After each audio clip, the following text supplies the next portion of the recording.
మోకాళ్ల నొప్పులు, gas, gut health వంటి సర్వ రోగాలకు నివారణి అరుణ యోగా ఆముదం. రిస్క్ చేయడం వేరు, భారీ రిస్కులు చేయడం వేరు. సొగసు చూడతారమా అంటే నాకు తెలియదు సార్, వేరే వాళ్ళు చెప్పడం అంత ఆ వయసు లేదు. గుడ్ మూవీ అని చెప్పారు. సో రామాయణం అయితే నేను థియేటర్లో చూశాను, మీ రామాయణ బాలరామాయణం. బట్ ఎందుకు బాలరామాయణం అంటే మూడో సినిమాకి మళ్ళీ రిస్క్ చేశారు? ఇప్పుడు మీకు రిస్క్ అనిపించిందా? రామాయణం తర్వాత ఏం సినిమా చేశాను నేను? రామాయణం తర్వాత చూడాలని ఉంది, చేశారు. అదే అదే అంటే ఎన్ని మెట్లు ఎక్కాను? అవును, ఒకేసారి 10 మెట్లు ఎక్కాను. సో మీ దృష్టిలో అది రిస్క్ కాదు? అస్సలు కాదు. నేను రామాయణం లాంటిది తీసి ఒక పెద్ద జాక్పాట్ కొట్టగలను అనే నమ్మకంతో రామాయణం తీశాను.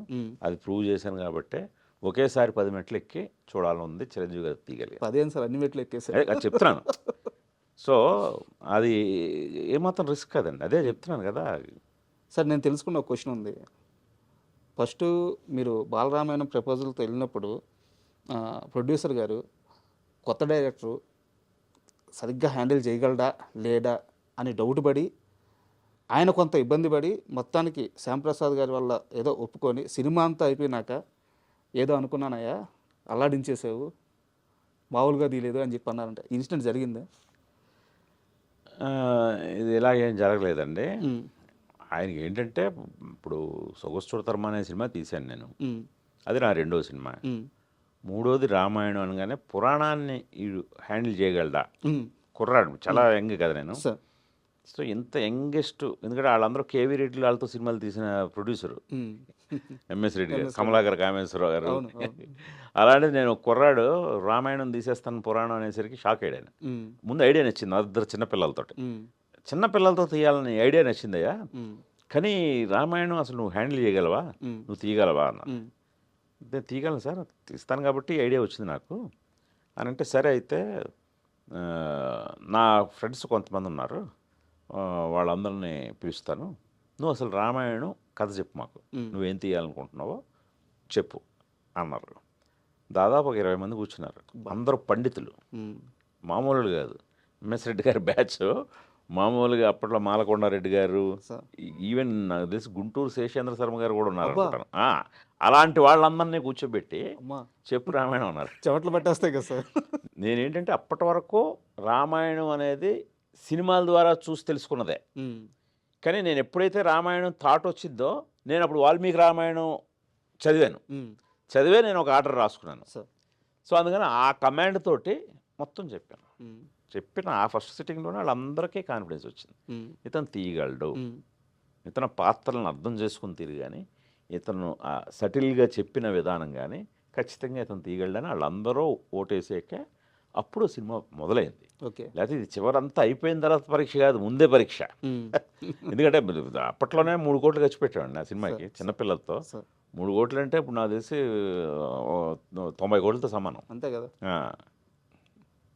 అండ్ ఎన్టీఆర్ గారు, మాస్టర్ ఎన్టీఆర్ అంటే మీ మాస్టర్ ఎన్టీఆర్, మాకు జూనియర్ ఎన్టీఆర్, సడన్గా అనుకోకుండా మీ రైటర్ సంథింగ్ ఎవరో మీ జర్నలిస్ట్ మీ టీం అతను తోట ప్రసాద్ గారు అనుకుంటాను, ఆయన బస్సులో వెళ్తుంటే రవీంద్ర భారతి దగ్గర బోర్డు ఏదో కనిపిస్తే దొరికారంట. అసలు జూనియర్ ఎన్టీఆర్ గారు రావాలి అన్న ఎలా వచ్చారు, ఆన్ బోర్డు ఎలా అయ్యారు?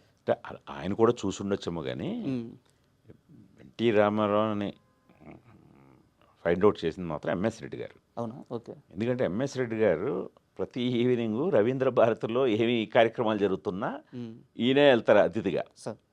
సో అలాగా ఆయన అప్పటికే ఎన్టీఆర్ కూచిపూడి ప్రదర్శన ఇచ్చేవాడు, కూచిపూడి డాన్సర్ కదా. అందుకని ఫస్ట్ ఎంఎస్ రెడ్డి గారే చూశారు. ఎంఎస్ రెడ్డి గారు చూసే నాకు చెప్పారు. ఇప్పుడు మీరు చెప్పిన రైటర్ కూడా తను కూడా చూసి ఉండొచ్చేమో, కానీ బట్ ఫస్ట్ చూసి నాకు ఎన్టీ రామారావు పేరు సజెస్ట్ చేసింది ఎంఎస్ రెడ్డి గారే. ఎందుకంటే ఆయన ఆ ఫంక్షన్కి వెళ్ళి ఒకసారి అయితే ఆ పర్టికులర్ ఫంక్షన్ నుంచే వచ్చి చెప్పారు నాకు, ఈరోజు రవీంద్ర భారతిలో వచ్చాడయ్యా ప్రదర్శన, మామూలుగా ఇవ్వలేదు, ఎక్స్ట్రాడినరీ చేశాడు కుర్రాడు ఎన్టీ రామారావు గారి మనవడు, పిలుద్దామని పిలిపించారు. ఒకసారి అంటే ఎన్టీఆర్ గారు అల్లరి గురించి చాలామంది చెప్పారు, చిన్నప్పుడు ఎంత అల్లరి చేసి చాలామంది చెప్పారు. బట్ మీరు సినిమా అంతా భరించారు, కానీ ఒక్కరోజు మాత్రం చాలా గట్టిగా అరిచేస్తే ఇంక నేను ఈ సినిమా చేయని అలిగి కూర్చున్నాడంట. సందర్భం గుర్తుందా మీకు? అది విల్లు ఏదో చేపించారంట మీరు స్పెషల్ అంటే ఇప్పుడు శివధనస్సు ఉంటుంది కదా, ఆ శివధనస్సుని షాట్కు ముందే విరిచేశాడు. షాట్లో విరాలి, షాట్కు ముందే దాన్ని ప్రాక్టీస్ చేస్తూ, అంటే చాలా హైపర్ కిడ్, హైపర్ యాక్టివ్ అతను, అసలు కుదురుగా కూర్చోడు. రాముడి క్యారెక్టర్ కాదు, యాక్చువల్గా హనుమంతుడి క్యారెక్టర్ ఇవ్వాలి, అంత హుషారు. ఒక చోట కూర్చోడు, మేము కంట్రోల్ చేసి కూర్చోబెట్టేవాళ్ళం. సో ఆ ప్రాసెస్లో అందులో అందరూ పిల్లలు కదా, ఆ పిల్లలతో ఆడుతూ ఉండేవాడు. ఆడుతూ ఇప్పుడు నేను నెక్స్ట్ చేయబోయే సీన్ వాళ్ళ ముందు పెర్ఫామ్ చేశాడు. ఓకే, అది విరిగిపోయింది. అది విరిగిపోయేసరికి ఆల్టర్నేట్ లేదు, ఇంకా ఆ రోజు షూటింగ్ ఉండదు. మీరేదో చాలా స్పెషల్గా చేయించుకున్నారంట దాని వరకు. నేనే కాదు, ఎవరికైనా నేను ఆ ప్లేస్లో ఎవరన్నా సరే ఆ షాట్కి అది కావాలి కదా, సో స్పెషల్గానే చేయిస్తాం. సో ఆ స్పెషల్గా చేయించింది కాస్త విరిగిపోయింది. ఇంకా విరిగిపోతే ఆ సీన్ తీయలేం. నాకు మామూలు ఇది అంటే అందరు పిల్లలు కదా, ప్రతిరోజు ఒక్కొక్క రోజు షూటింగ్ తొందరగా ముగిస్తే బాగుంటుంది, లేకపోతే వాళ్ళతో అలా చెక్కుకుంటూ పోలేం కదా. Correct sir. సో అది చాలా శ్రమతో కూడుకుంది. ఆ రోజు పట్టుకు వాయించాను, అసలు మామూలు ఇది కాదు. అంటే అప్పుడు వాళ్ళ మదర్ మెయిన్, ఆవిడ పెంపకమే, ఆవిడ అద్భుతంగా పెంచింది కుర్రాన్ని. ఈరోజు ఎన్టీ రామారావు అనబడేవాడిని మనం అక్కడ చూస్తున్నాం ఆ స్థాయిలో, అంటే వెనకాతల వాళ్ళ మదర్ తీర్చిదిద్దిన విధానం. ఆ మదరు నేను తిడుతుంటే తన మదర్ దగ్గరికి వెళ్ళిపోయాడు. మదర్ అలా గమ్మునే ఉంది తప్పితే నన్నేమి మీరు చిన్నపిల్లాడు కదా ఆడికి తెలియకుండా ఏదో ఇరిచేశారు, ఎందుకు అంత తిడతారు అనలేదు. ఆవిడ అలాగే ఉంది, డైరెక్టర్ గారిని నువ్వు ఇది చేసావు అంతే, అది ఆయన ఏం చెప్తే అది, ఆయన తిట్టినా కొట్టినా పడాల్సిందే అందావిడ. Great sir. అది మామూలు, అది పెంపకం అంటే. ఇఫోరియా గురించి మాట్లాడుకున్నప్పుడు పేరెంటింగ్ అని చెప్పి ఒక మాట అన్నారు, ఇది రియల్ ఎగ్జాంపుల్. అంతే, అదే ఎగ్జాక్ట్గా మన ఇప్పుడున్న సినిమాకి కరెక్ట్ సిచ్యువేషన్.